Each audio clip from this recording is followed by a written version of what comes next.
Ladies and gentlemen, welcome to VFG Movie Reviews with your host, Tim Williams. How's it going, guys? Welcome to VFG Movie Reviews, and this is my review for Rocky V. This is a part of the attack of the franchise where we are doing a franchise, a different franchise, every month this year, 2023.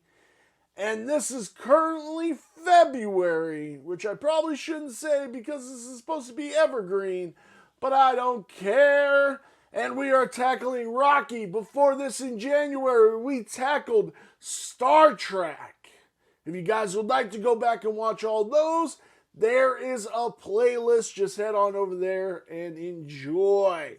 Guys, if you want to be part of this, please give us a like, hit that notification bell, hit the subscribe, turn on all, and come join us. I would sure like to have a convo about these movies, but let's get right into this. Woo, buddy, Rocky V, man. I'm going to be real honest. I fell asleep 3 times trying to watch this for the review.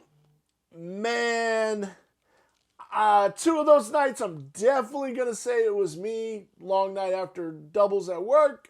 But one of those nights, I think it was just the movie, man. This movie was just boring and flat. I honestly didn't like it. So we have all the cast coming back. Sylvester Stallone, Talia Shire, Burt Young, Sage Stallone as Rocky Jr., Burgess Meredith, he is back in clips. Tommy Morrison playing Tommy the Machine Gun. We have Richard Grant playing George W. Duke. Not to be confused with Tony Burton, who plays Duke.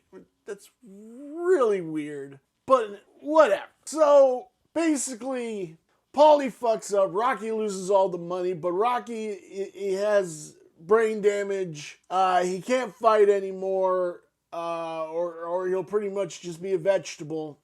And Paulie messes up. They lose everything. Their accountant takes all their money, loses it in some business dealings, as one does, and they are forced to go back and struggle.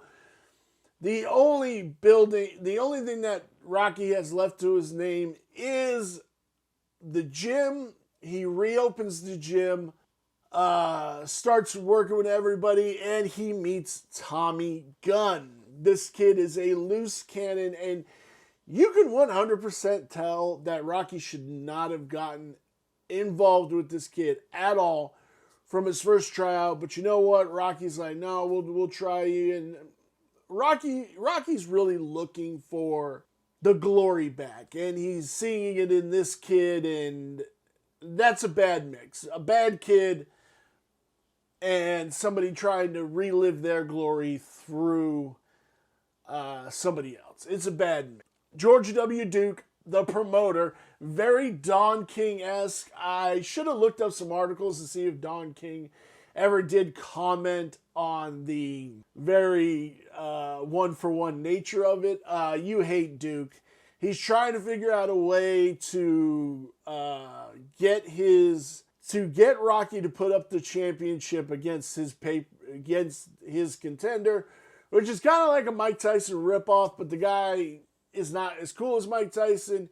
He's got, one of the reporters is like, bro, you put him in a ring with a dude that has so much glass in his jaw than a stained glass window. It was like so funny. It's so funny. In this, Rocky's spending all his time with Tommy and like nothing with his kid, and his kid's kind of trying to learn. He's in a new school. He's not in the private school anymore. And Rocky's losing sight of what really matters to him because he's trying to chase his glory again now that he can't fight and all this other stuff. The kid's getting bullied at school. He gets his jacket, his money taken. He finally stands up, becomes friends with the bullies, meets a girl, but he's going down the wrong path. He's smoking, as you know those street punks do. You're just a badass if you're smoking on the street corner. this movie just lacks overall. There's nothing interesting about this story. Like, it doesn't even end in a fight. It ends in a fight, but it doesn't end in like a fight in the ring or anything, or Rocky making his comeback. It's just basically Tommy hits Paulie and he's like, okay, we're gonna go now. Instead of just being like, hey, we're not doing this. You're nothing. You're nothing. You're never gonna be nothing. You're a paper champion, and that's all that matters. Overall, I just think it's just boring and like, I've seen this story done before, and I've seen it done better than this. But this also kind of leads me to believe that Creed is kind of the better version of this. I haven't seen Creed yet, but I kind of figure from what I do know that it is kind of the better version of Rocky. Where does this lie on my 5-star scale? Story's 3.5 stars. The cinematography was pretty cool. I like the grunge. I like the gritty. A little dark in spots, but not too bad. It's a 4. Characters, they're brilliant characters, but it's just, you can write a brilliant character and still put them in a boring story. It's 4. And the design, it's all the same places. There's nothing really new about it. 3.5. So it brings our total to 3.75. Let me know down below what you guys thought of Rocky 5. I was just kind of meh over it, really, to be honest. But let me know, guys, and we'll see you in our next review.